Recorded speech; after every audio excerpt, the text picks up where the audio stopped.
एक प्रेम की गंगा बहती है गुरुदेव आपके चरणों में।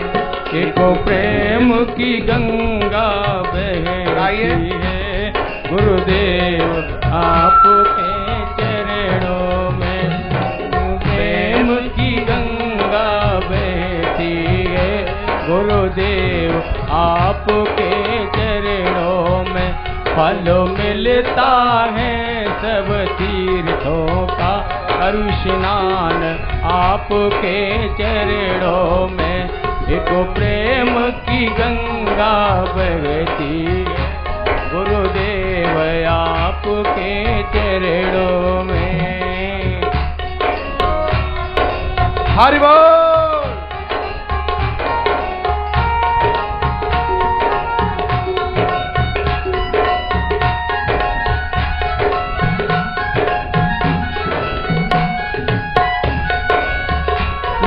जन्म जन्म का भटका हूँ अब तेरी शरण में आया हूँ।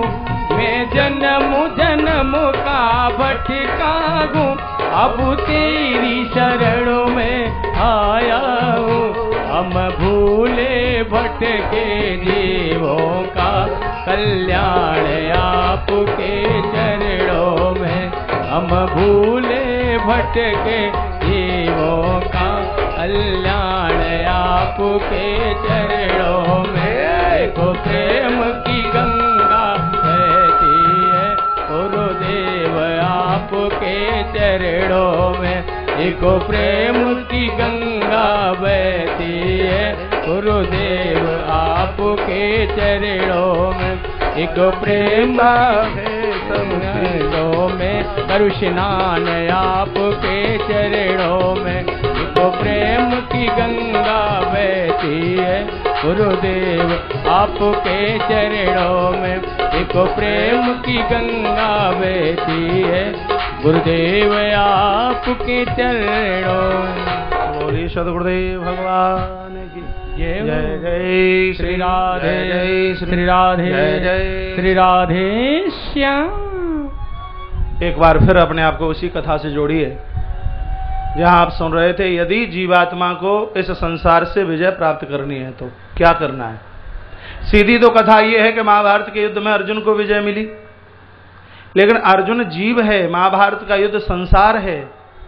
इस संसार में जीवात्मा को कैसे विजय प्राप्त हो सकती है।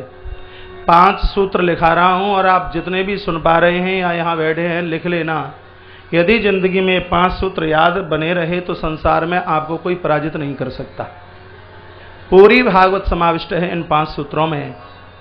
अर्जुन जीव है, जीव के पास में 5 प्रकार की ताकत है। पहली ताकत है युधिष्ठिर, दूसरी ताकत है भीम, तीसरी ताकत है महाराज नकुल, चौथी है सहदेव और 5वीं ताकत है माता द्रौपदी। युधिष्ठिर क्या है।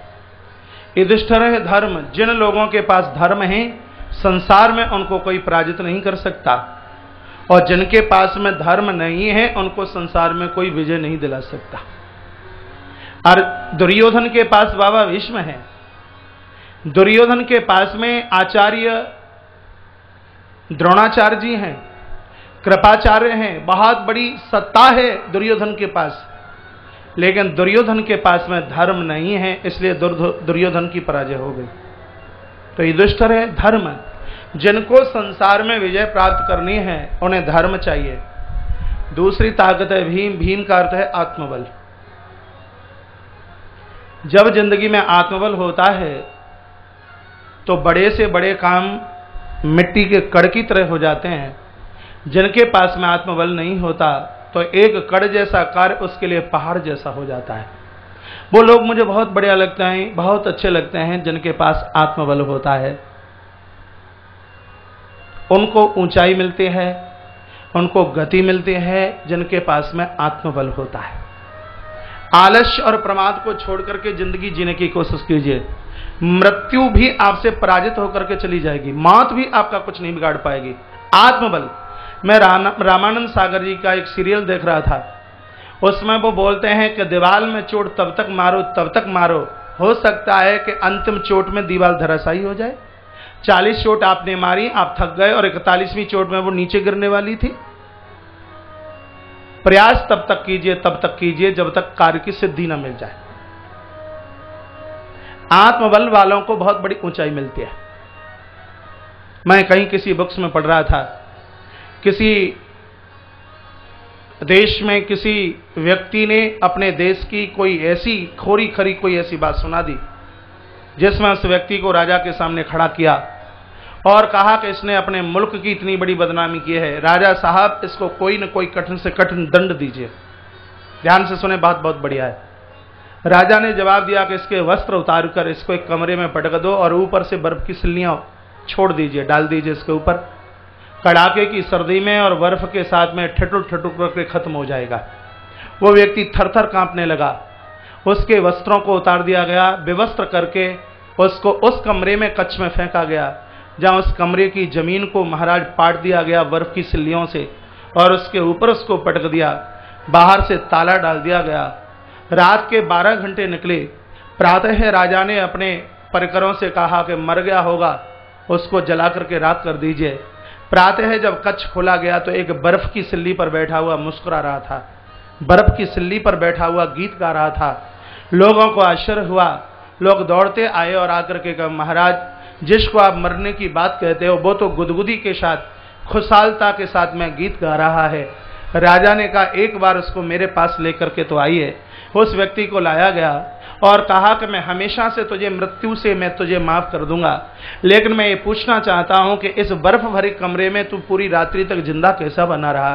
इस ठंड में लोग रजाई कम्बल लेकर के भी सर्दी के मारे ठिठुर रहे और तू बर्फ के बीच में तू जीवित बना रहा। मैं तुझे माफ कर दूंगा, ये बताइए कि तेरी जिंदगी जीने का रहस्य क्या है? तब वो व्यक्ति बोला, उसकी आंखें भर आईं और कहा, राजा साहब जिस समय आपने मृत्यु दंड मुझे सुनाया मेरा एक एक रोम कांप रहा था। जिस समय तुम्हारे लोग मेरे वस्त्र उतार रहे थे उस समय मुझे लग रहा था कि मेरे देह में प्राण रहने वाले नहीं, लेकिन जब मुझे कच्छ में बर्फ की सिल्लियों के ऊपर, चट्टानों के ऊपर मुझे पटका गया तो मैं समझ गया कि मैं बच नहीं सकता, मुझे क्या करना चाहिए। तो मैं पूरी रात्रि लगा रहा। मैंने बर्फ की सिल्लियों को इधर से उठा करके उधर से उठा करके उधर पटकना शुरू कर दिया। 1 मिनट के लिए भी मैं चैन से नहीं जिया, एक पल के लिए भी मैं चैन के साथ नहीं बैठा। पूरी रात मैं मेहनत करता रहा आत्मबल के साथ, सिल्लियों को उठा करके मैं पटकता रहा। मृत्यु भी मेरे सामने सिर झुका करके चली गई और मेरा कुछ नहीं बिगड़ा। ये बात उस व्यक्ति के लिए नहीं, मेरे और आपके लिए है जिनके पास में आत्मबल होता है, आकाश की तरह ऊंचाइयों को प्राप्त करते हैं। उनको उतंगता, उनको ऊंचाई और उनको विराटता मिलती है। महान लोग वो होते हैं जो काम करने से कभी हिचकते नहीं, मेहनत करने से कभी हिचकते नहीं, मेहनत करने वालों की कभी हार नहीं होती। लगे रहिए, एक न एक दिन तुमको सफलता जरूर मिलेगी और निश्चित रूप से मिलेगी। मैंने बहुत लोगों को देखा है कार्य में विश्वास रखते नहीं, आज ये कार्य शुरू किया, परसों वो कार्य शुरू किया, परसों वो कार्य किया और फिर बार बार कार्य पकड़ने और छोड़ने में उनको असफलता प्राप्त होती है। आप एक पकड़िए और पूर्ण रूप से अपने आप को उसमें खपा दीजिए, आपको निश्चित रूप से सफलता की कुंजी हासिल होगी। कोई व्यक्ति किसी संत के पास गया, कहा गुरुजी पानी की बड़ी परेशानी है, पानी मिलता नहीं। संत ने कहा कि गड्ढा खोदिए, पानी निकलेगा। उस व्यक्ति ने नदी के तट पर 10-10 हाथ गड्ढे खोदे, 8-10 जगह, पानी निकला नहीं। महात्मा जी का आना हुआ और ये संत को बोलता है कि गुरुजी देखिए मैंने 10 जगह 10-10 हाथ गड्ढा खोदा लेकिन सफलता नहीं मिली, पानी निकला नहीं। तब संत ने कहा भले आदमी 10 जगह तूने 10-10 हाथ गड्ढा 10 जगह तूने खोदा, 100 हाथ गड्ढा 10 जगह तूने खोदा, एक जगह 10 हाथ तो 10 जगह 100 हाथ, यदि 80 हाथ कहीं तू एक ही जगह खोद लेता तो तुझे पानी निश्चित रूप से मिल जाता। मैं क्या बोल रहा हूं आप मेरी भाषा जरूर समझ पा रहे होंगे। तो जिस कार्य को भी आप आरंभ करते हैं, शुरू करते हैं, जी जान लगा दीजिए, पूर्ण विश्वास के साथ में आप उसको करते हैं, आपको सफलता निश्चित रूप से मिलेगी। तो भीम क्या है? भीम है आपका आत्मबल। तत्पश्चात नकुल और उसके बाद में सहदेव।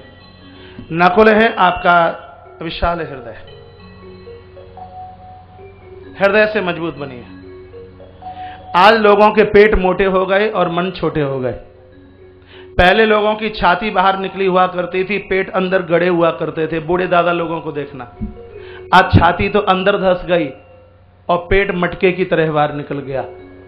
एक कंजूसाई का प्रतीक है। ध्यान से सुने, उदार व्यक्ति के लिए यहां निवेदन किया गया, छाती बाहर, मन उदार हो और पेट अंदर हो। प्रातः पूजा में से उठें और भगवान को कहें, हे परमात्मा, तेरी बनाई हुई दुनिया मेरे सामने बहुत तुच्छ है। भगवान आपने मुझे इतना दिया है, जब मैं बांटने के लिए जाता हूं तो लेने वालों की मुझे बहुत कमी नजर आती है। प्रभु आप इतनी कृपा कीजिए, मैं इतना दूं तो लेने वाले भी मेरे सामने खड़े हों, लेने वाले जरूर झुक जाएं, लेकिन मैं दिल खोल करके बांटता रहूं। ये क्या है? नकुल है। उदार मन वाला बनिए। और चौथी ताकत है सहदेव। सहदेव है पवित्र बुद्धि। आज लोगों की बुद्धि में बड़ी कलमस्ता चल करके आ गई, बुद्धि में पावनता और पवित्रता नहीं रही। बुद्धि को पवित्र बनाइए, संसार के युद्ध में आपको विजय प्राप्त हो जाएगी। और पांचवी ताकत है अर्जुन की, वो है क्या है, क्या लिखा है मैंने? द्रौपदी। द्रौपदी दया का प्रतीक है। तुलसी दया न छाड़िए, जब तक घट में प्राण, जब तक देह में प्राण रहे तब तक दया के भाव को मत छोड़ना। नौकरों के ऊपर पुत्रवत जैसा स्वभाव रखिए, व्यवहार रखिए। नौकर आपको छोड़ के नहीं जाएंगे, आपका ड्राइवर आपको छोड़ के नहीं जाएगा, आपका रसोईया आपको छोड़ करके नहीं जाएगा, आपके घर में झाड़ू और पोंछे लगाने वाली दाई और बाई भी आपको छोड़ करके नहीं जा सकती, जब उनके साथ में आप अपना जैसा व्यवहार रखें। एक बात का और मैं निवेदन करूंगा, आप किसी को 2000 या 4000 रुपया, 10,000 रुपया देकर आप अपने यहां रख लेते हैं। आपने किसी की जिंदगी को खरीद नहीं लिया। उसके दो पहलू हैं। उस सामने वाले को तो अपने परिवार चलाने की आवश्यकता थी और आपको एक सहयोगी की आवश्यकता थी। पैसा आपने खर्च किया तो आपको एक सहयोग करने वाला मिला, और जिसने आपसे पैसा लिया उसको अपने परिवार को चलाने के लिए एक सहायक की प्राप्ति हुई। तो एक दूसरे के पूरक बनकर जिसने दिया है उसको तो ये लगे कि मुझे एक सहयोगी की आवश्यकता, और जिसने लिया है उसको ऐसा लगे कि मुझे एक अपने परिवार को चलाने के लिए एक विशेष व्यक्ति की आवश्यकता।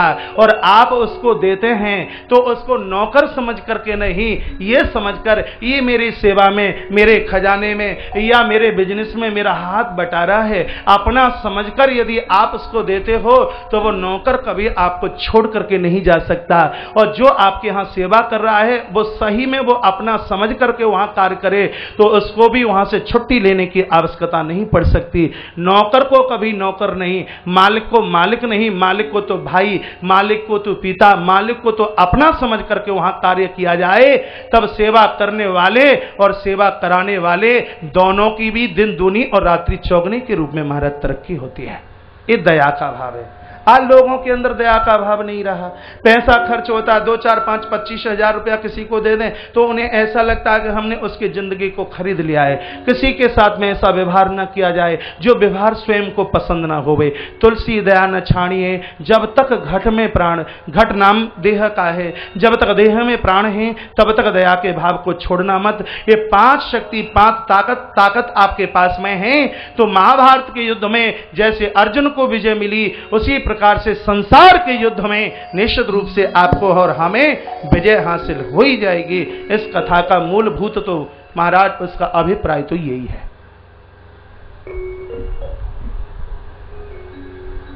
तत्पश्चात विलखते हुए बच्चों को माता द्रौपदी ने देखा, बहुत रोई, बहुत विलखी का उसका क्या होगा जिसने मेरे पुत्रों को मारा। अर्जुन के साथ भगवान कृष्ण आए। अर्जुन ने सौगंध खाई, जिंदा नहीं छोड़ूंगा। अपना धनुष उठाया और पीछा किया और कहे, धौर आज कायर बाजू में ताकत है, तू रुक जा। पीछे मुड़कर अश्वत्थामा ने देखा कि अर्जुन का गांडीव जीवित छोड़ेगा नहीं, तो इसने अपने बचाने को लिए एक ब्रह्मास्त्र छोड़ दिया। ब्रह्मास्त्र अर्जुन के नजदीक आया और तब अर्जुन रो पड़े, भगवान के चरणों में गिर पड़े। बड़ी सुंदर स्तुति है, कहा, कृष्ण कृष्ण महाभाग भक्ता नाम भयंकर है। हे परमात्मा, आप तो अखिल कोटि संसार के परमात्मा हैं, नायक हैं। भगवान मैं मर जाऊं चिंता की बात नहीं, इस दंडी को दंड तो दीजिए। प्रभु ये ब्रह्मास्त्र मुझे जला रहा है, मेरी रक्षा कीजिए। भगवान बोले, अर्जुन अश्वत्थामा ब्रह्मास्त्र चलाना जानता है लेकिन ब्रह्मास्त्र को वापस करना नहीं जानता। यहां से तुम एक ब्रह्मास्त्र का प्रयोग कीजिए। तब अर्जुन ने भी एक ब्रह्मास्त्र का प्रयोग किया और दोनों ब्रह्मास्त्र आपस में टकराए और एक पशु की तरह अर्जुन को बांध लिया। अर्जुन ने अश्वत्थामा को बांध लिया और लेकर के डेरों की तरफ लेकर के चले। माता द्रौपदी ने देखा बंधे हुए अश्वत्थामा को। कितना बड़ा दया का भाव द्रौपदी के अंदर है। द्रौपदी रो पड़ी और क्या कहा, ब्राह्मणाम नितराम गुरु। हे प्रभु, ब्राह्मण तो जन्म से गुरु होता है। ये मारने के लिए नहीं तो ये पूजा करने के लायक है, सम्मान करने के लायक है। तब भीम खड़े हो गए और भीम ने कहा, भैया इस दुष्ट पापी आताताई को तुम नहीं मारोगे तो अपने वज्र के द्वारा इसके एक हड्डी को मैं ढीला कर दूंगा। तब भगवान श्री कृष्ण खड़े हुए और भगवान कृष्ण ने कहा, अर्जुन ब्रह्मबंधुर हंतव्या आताताई वदारणा। मेरा कहना है कि ब्राह्मण को मारना नहीं चाहिए। मेरा कहना है कि आताताई को छोड़ना नहीं चाहिए। द्रौपदी कहती है इसको छोड़ दो और भीम कहता है कि इसको मार दो, और मैं कहता हूं कि ब्राह्मण छोड़ दो, और मैं कह रहा हूं कि बच्चों को मारा इसलिए आताताई है, इसलिए इसको मार दो। ये चारों कार्य तुमको एक साथ करने होंगे। अब अर्जुन चक्कर में पड़ गए, ये ब्राह्मण भी है आताताई भी है, अब ये दो काम कैसे एक संग हो सकते हैं। नकुल सहदेव पास में बैठे थे, बड़े ज्योतिषी नकुल सहदेव। कहा ब्राह्मण का तो अपराध ही उसकी मृत्यु से ज्यादा है। भ्रकुटी के मध्य में कोई मणि लगी हुई थी, उसको छीना है और महाराज इसको अपमानित करते हुए डेरों से बाहर निकाल दिया। ये भ्रकुटी के मध्य में लगी हुई मणि विवेक की मणि है। जिन लोगों के पास में विवेक की मणि नहीं, विवेक का अर्थ होता है अच्छे बुरे की जानकारी, अच्छा क्या है बुरा क्या है, जिनके पास ये समझने की मणि न हो, समझ लीजिए जिंदे जीते भी वो लोग मरे मुर्दे की तरह हैं। डेरों से बाहर निकाल दिया। सोच रहा है कि अभी तक मैंने पांडवों के ऊपर ध्यान नहीं दिया, लेकिन इनके वंश में पानी देने वाला नहीं छोड़ूंगा। अभिमन्यु की पत्नी उत्तरा के गर्भ में बालक पल रहा था, इसने एक ब्रह्मास्त्र छोड़ा है और महाराज उत्तरा के गर्भ को समाप्त करने के लिए चला। अश्वत्थामा जैसी गलती की आंख से तो नहीं हो रही है बहुत भारी। दो के ऊपर इतना बड़ा कुठाराघात हो रहा है, एक बेटी और एक गाय। बंधुओं माताओं, गाय बचेगी तो देश बचेगा। सिर्फ माइक पर जयकारा लगाने से ये कुछ नहीं हो पाएगा कि गौ माता की जय हो। गाय को बचाने के लिए आगे आना पड़ेगा। एक दुर्भाग्य इस देश का है कि बेटियों को पेट से बाहर नहीं निकलने दिया जा रहा। बेटी एक खत सुनाती है, एक पत्र सुनाती है, कहती है माताजी मैंने ये सुना है कि मेरे जन्म से पहले तुम मुझे मारने के लिए जा रही हो, लेकिन मैं इसके ऊपर विश्वास नहीं कर पा रही कि मेरी माता मेरे लिए ऐसा भी कर सकती है। हे मेरी मां, मैं तेरे उदर में पल रही हूं। इन दो आंखों से तूने मेरी उस व्यवस्था को, तूने मेरी इस परेशानी को समझा नहीं। तेरे इस गर्भा से, तेरे इस उदर में मैं कितना कष्ट प्राप्त कर रही हूं। यदि कहीं तू मेरे इस कष्ट को अपनी आंखों से देख लेती तो इतनी बड़ी हत्या तू करने के लिए तैयार नहीं होती। मां, मैं प्रार्थना करती हूं इतना घृणित कार्य तू मत कर।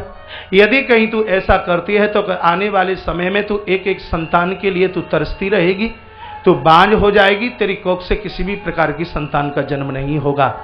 व्यासपीठ से मेरा पूरी दुनिया को प्रणाम करके ये कहना होगा, इस जगत में बड़े वो नहीं जिनके घर में 4-4 बेटे हैं। इस दुनिया में पिताजी माताजी वो बड़े हैं जो लक्ष्मीबाई को जन्म दे करके, जो मीरा को जन्म दे करके, जो सावित्री को जन्म दे करके, जो दुर्गावती को जन्म दे करके अपनी कोख को निहाल करती हैं, अपनी कोख को कृतार्थ करते हैं। और हम तो बराबर कहते हैं कि बेटी क्या है, ये वंश कवच है, ये बेटी वंश स्रोत है। यदि बिटिया को वंश स्रोत कह दिया जाए तो यह अतिशयोक्ति नहीं होगी। एक बेटी की हत्या करना बहुत बहुत वंशों के ऊपर ताला डाल देने के बराबर है। इससे बड़ा और शायद कोई अपराध नहीं हो सकता। डॉक्टर ने कह दिया कि उदर में बेटा नहीं बेटी है, वो घृणित कर्म किया जाता है कि भगवान कभी मां क्षमा नहीं कर सकता। इन देवताओं को इतनी दिक्कत नहीं होती जितनी परेशानी इन माताओं को होती है। पता नहीं क्या तकलीफ है, क्या परेशानी है। ये बेटे 10 बार तुमको भोजन कराएंगे, ये बेटे तुम्हारी आरती उतारेंगे। बेटी जितनी तुम्हारी कदर कर सकती है, चुनौती है, चैलेंज है, ये बेटे कभी भी तुम्हारी उतनी कदर नहीं कर सकते। एक बेटी ससुराल में छिप छिप करके अपने पियर में फोन करती है, कभी बाथरूम में घुस के फोन करेगी, कभी रसोई में छिप करके फोन करेगी, और कहीं आटे का एक बहुत बड़ा, जहां आटे का एक बहुत बड़ा पात्र रखा गया है वहां छिप करके फोन करेगी। छत पर चढ़ने वाली नीचे कोठरी के नीचे छिप करके वो फोन करेगी। मैंने माता और भगिनियों को फोन करते हुए देखा है। पूछेंगे मम्मी पापा कैसे हैं, भाभी ठीक से समय पर दूध चाय पानी भोजन दे देती है कि नहीं। देखिए कितनी उदारता, कितना समर्पण, और ऐसी बेटियों के ऊपर इतना बड़ा कुठाराघात किया जाए। अस्वस्था माने आज वो घृणित कार्य किया, एक उदरस्थ शिशु के ऊपर प्रहार किया। माता उत्तरा रो पड़ी और रो रो करके कहा, पाए पाए महायोगिन देव देव जगतपति, हे जगत के देवता, मैं मर जाऊं मुझे चिंता की बात नहीं, लेकिन मेरे उदर में तुम्हारा एक भक्त पल रहा है, गोविंद कैसे भी उसकी रक्षा कीजिए। भगवान दौड़कर आए और मेरे ठाकुर जी ने एक अंगुष्ठ मात्र अंगूठे के बराबर अपना रूप बनाया और मोह मार्ग से अंदर प्रवेश कर गए। तब तक बच्चे की मृत्यु हो गई थी। सुखदेव भगवान सूत जी महाराज सावधान करते ही शौनक ऋषियों, मृत बच्चे को भगवान श्री कृष्ण ने उदर में जाकर के जिंदा किया। बोले भक्तवत्सल भगवान की जय हो। मृत बच्चे को भगवान जीवित करके बाहर निकल करके आए। तत्पश्चात उत्तरा को भगवान ने कहा, बेटी अब मैं चलूं। सुलोचना को राम जी ने अपनी बेटी बनाया, आप पुराण पढ़िए। और उत्तरा को भगवान श्री कृष्ण ने अपनी बेटी का दर्जा दिया है। अभिमन्यु की पत्नी है, अभिमन्यु भांजा है, और भांजे की बहू कन्या का रूप है। रामचरितमानस का किष्किंधा कांड पढ़ना। राम जी ने वाली के सामने स्पष्ट कहा है कि अनुज वधु भगिनी सुत नारी सोनी सठ सम कन्या, ये चारों के लिए बताया। एक कन्या है, उसमें भगनी सुत, भगनी का बेटा भांजा और उसकी पत्नी भगनी सुत नारी लिखा है। तो भगनी सुत यानी भांजी बहू। जैसे कन्या के पूजन का महत्व है, उसी प्रकार से भांजे की बहू का इतना ही बड़ा महत्व है, वो कन्या का रूप है। तो उत्तरा भगवान की भांजी बहू लगती है। तो भगवान ने कहा तू मेरी बेटी है, तो कन्या है, बोलिए बेटी क्या चाहिए। रो पड़ी उत्तरा। उत्तरा ने कहा, गोविंद प्रभु कुछ नहीं, आज अनाथ को आपने स्नात कर दिया, भगवान आपकी जय हो जय हो जय हो। उत्तरा की आंख के आंसू पहुंचते हुए भगवान वहां से चले हैं। संतों से हमने सुना है कि वही तो उत्तरा इस कलयुग में झुंझुनू राजस्थान में माता सती माता के रूप से ख्याति हुई है। कभी शालासर उधर जाना हो, इस दरबार का दर्शन कीजिए। महाभारत की माता उत्तरा ही तो झुंझुनू वाली माता रानी सती दादी माँ के रूप में इस धराधाम पर प्रकट हुई है। भादों के महीने में तो बहुत बड़ा मेला, बहुत बड़ा उत्सव होता है। दादी माता सती का तो मैं बहुत बड़ा भगत हूं, बड़ा प्रभाव चमत्कार माँ का देखा। ऐसे कितने उन सेठों की यहाँ मैंने कथा की है जो माता दादी माँ के भक्त हैं, रानी दादी सती के। भगवान युधिष्ठिर के पास आए और कहा, बड़े भैया अब मैं जाना चाहता हूं। युधिष्ठिर रो पड़े, कहा, गोविंद आपने प्रभु बड़ी कृपा की है, निहाल हमें कर दिया। जगत ने धक्का दिया, आपके दरबार में आकर के गिरे और आप भी छोड़ करके जा रहे हो, ये तो बताते जाइए आंसू कहां पहुंचे जाएंगे। प्रभु हमें छोड़ करके मत जाइए। रोने की आवाज पर्दों के पीछे माता कुंती ने सुनी है, इस कान से सुना, दौड़ करके आई और भगवान की आरती उतारने लगी। भगवान श्री कृष्ण कहते हैं, बुआ मैं तो सोच ही रहा था कि चलते चलते बुआ का आशीर्वाद लेकर के चलो। यदि किसी को बुआ बनना सीखना हो तो माता कुंती जैसी बुआ बने। दो बुआ आई है ना पुराण में, एक कृष्ण की बुआ, एक और है प्रहलाद की बुआ। होलिका निवेदन, प्रहलाद की बुआ मत बनना, कृष्ण की बुआ कुंती बनकर जीना है। बुआ वो है जिसको अपने बच्चे प्रिय नहीं, भाई के बेटे ज्यादा प्यारे लगते हैं, वो बुआ है। और भतीजा भी वो है जो अपनी मम्मी पापा से भी ज्यादा बुआ और फूफा को आदर देता है। नहीं तो पुराना रिश्ता हो जाए, अरे अब बुआ को कौन पूछे। बहन से भी ज्यादा मान सम्मान, पूज्यता का भाव रखे। संबंध कभी बूढ़े नहीं होते। आज के बच्चों को भी संबंध के बारे में बताया करें। आज अंकल आंटी ने सब खत्म कर दिया, अंकल आंटी में सब सिमट गया। पहले बुआ कहते हैं, मासा मासी है, अपनी सगी चाची को चाची, अपनी चाची को आंटी बोलिए, सगी चाची को ऐसा लगता है कि गाली दी गई हो। आप कभी भी अनुभव करके देखना, अंदाजा करके देखना, आप में कोई चाची हो और जेठानी के बेटे ने आपको कभी आंटी कह करके बोला हो तो कितना बुरा लगा होगा ये आप जान सकते हैं। यदि मैं चाची होता या मैं चाची होती तो अनुभव करके इस बात का मैं जरूर बता देता, लेकिन मुझे ये फिर भी लगता है कि अंकल और ये आंटी अपनों के बीच में ये दोनों शब्द ज़्यादा बढ़िया नहीं है। बच्चों को संबंध के बारे में उनको बताइए। उन बच्चों को पता ही नहीं है कि मम्मी की बुआ हमारी कौन लगती है, मम्मी के मामा हमारे कौन लगते हैं। आज के बच्चों को नहीं पता है। संबंधों में बड़ी प्रेमता, संबंधों में बड़ी सजगता, संबंधों में बड़ा समर्पण जैसा होना चाहिए, अपनत्व होना चाहिए, एकाग्र भाव होना चाहिए। तो माता ने भगवान की 4 श्लोकों में बड़ी सुंदर स्तुति उतारी है। श्रीमद् भागवत के प्रथम स्कंद के 8वें अध्याय का श्लोक नंबर 21, 22, 23 और 24 चारों श्लोक याद करने लायक हैं। नमः पंकज नाभाय, नमः पंकज मालिने, नमः पंकज नेत्राय, नमस्ते पंकजांग्रय। ये तो 22वां नंबर का श्लोक है। 21वां है कृष्णाय वासुदेवाय, देवकी नंदनाय च, नंद गोप कुमाराय, गोविंदाय नमो नमः। माता कुंती कहती है कि आप वसुदेव और देवकी के पुत्र ही नहीं, आप तो साक्षात कृष्ण हैं। कृष्ण कृष्ण धातु से बना है। कृष्ण का अर्थ होता है अग्नि। जैसे आग जलाने का काम करती है, भगवान आपका नाम भी उसी प्रकार से पापों को जलाने का कार्य करता है। आपकी जय हो। आपके द्वारा इंद्रियां वश में होती हैं, इसलिए आप गोविंद हैं। सांप के ऊपर आप नाचे हैं, आप नटवर हैं। भगवान आपने गिराज उठाया है, आप गिरधर हैं। आप मधुसूदन हैं, आपने अहंकार को समाप्त किया। गोविंद आपके जितने भी नाम लिए जाएं, कामदेव से भी आप अतिशय सुंदर हैं। भगवान मेरे परमात्मा, कंदर्प को भी आप लज्जित करने वाले हैं, इसलिए आप मदन मोहन हैं। आपकी जय हो भगवान, भगवान आपकी जय। कई श्लोकों में स्तुति की। पंकज, आप तो साक्षात कमल है। मैया ने भगवान को कमल क्यों कहा? इसलिए कमल कहा कि कमल का जन्म कीचड़ से होता है, लेकिन कीचड़ की कोई बिंदु कमल को छू नहीं पाती। भगवान संसार के गड्ढे में आपका जन्म हुआ हो, आपकी पवित्र इंद्रियों को ये वासना का कीचड़ छू नहीं सकता। इसलिए नमः पंकज नाभाय, नमः पंकज मालिने, नमः पंकज नेत्राय, नमस्ते पंकजांग्रय। भगवान गोविंद आपकी जय हो, जय हो। मैया ने बड़ी स्तुति की। बाणों की सैया पर चीख रहे हैं पितामह भीष्म। ये भीष्म की कथा कहने में मुझे 1 घंटा तो आराम से लग जाता है, लेकिन मुझे और थोड़ा सा आगे के लिए चलना है।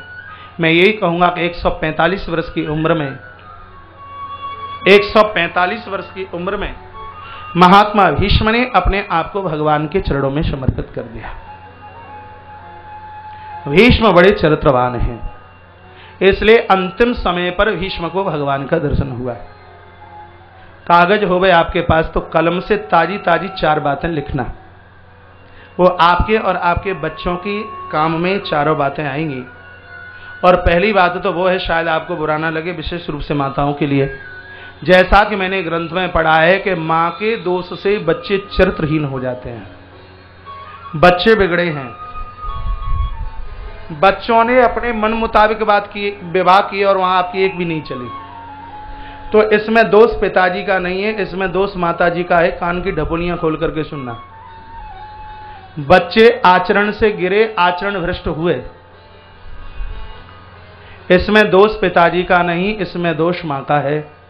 मां चाहे तो बच्चे को योगी बना दे और मां चाहे तो बच्चे को डाकू और डकैत बना दे, इसलिए इसको प्रथम गुरु कहा। एक बार पुनः निवेदन, बच्चे चरित्रवान हैं तो मां के गुण से, और यदि बच्चे चरित्रहीन हैं तो बच्चे मां के दोष से चरित्रहीन हुए। दूसरा सूत्र है कथा का कि मां के दोष से बच्चे चरित्रहीन, तो पिता के दोष से बच्चे मूर्ख हो जाते हैं। बच्चे पढ़े नहीं, बच्चे लिखे नहीं, इसमें मां का दोष नहीं, इसमें पिता का दोष है। कहां से लाना है, कैसे खर्च करना है, ट्यूशन पर कितना, फीस में कितना, ये पिता के लिए जाता है। बच्चे नहीं पढ़े, इसमें दोष पिता का है। तीसरा सूत्र है, वंश के दोष से बच्चे कायर हो जाते हैं और स्वयं के दोष से बच्चे दरिद्र हो जाते हैं। बच्चा गरीब है, मां का दोष नहीं है। बच्चा गरीब है, दरिद्र है, तो इसमें पिता का दोष नहीं है। कभी भी मत कहना कि पिता ने हमें संपत्ति नहीं दी। पिता तुम्हें क्यों देवे? जब पिता ने अपने पिता से नहीं ली, 20 नाखूनों से उसने कमा करके इमारत खड़ी की, तो आप भी कमाइए। आपको मना कौन करता है? आप दरिद्र हैं तो इसमें पिता का इतना भी दोष नहीं है, इसमें स्वयं का दोष है। स्वयं के दोष से बच्चे दरिद्र, वंश के दोष से बच्चे कायर, पिता के दोष से बच्चे मूर्ख और माता के दोष से बच्चे चरित्रहीन हो जाते हैं। इसलिए माता को बच्चे के जन्म से 9 महीने पहले से बच्चे के ऊपर ध्यान रखना चाहिए, जन्म के बाद से नहीं। बच्चे के जन्म के 9 महीने पहले से बच्चे के ऊपर ध्यान दिया जाए। आगे आप सुनाएंगे, राजा उग्रसेन जिनकी पत्नी पवन रेखा, जिसकी कुक्षी में पड़ने वाला बालक दुराचारी कंस हो गया, क्योंकि पवन रेखा अपनी इच्छा से इर्द गिर्द घुमा करती थी। जब बालक 6वें महीने में उदर में है, एक जेली को जेल में उतना कष्ट नहीं है जितना कि उस माता को जब तक बच्चे का जन्म न हो जाए तब तक उतना कष्ट है।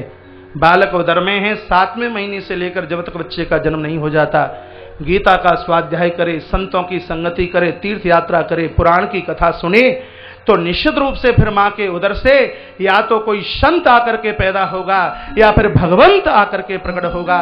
ईश्वर को भी जन्म देने की ताकत एक मात शक्ति के अंदर है।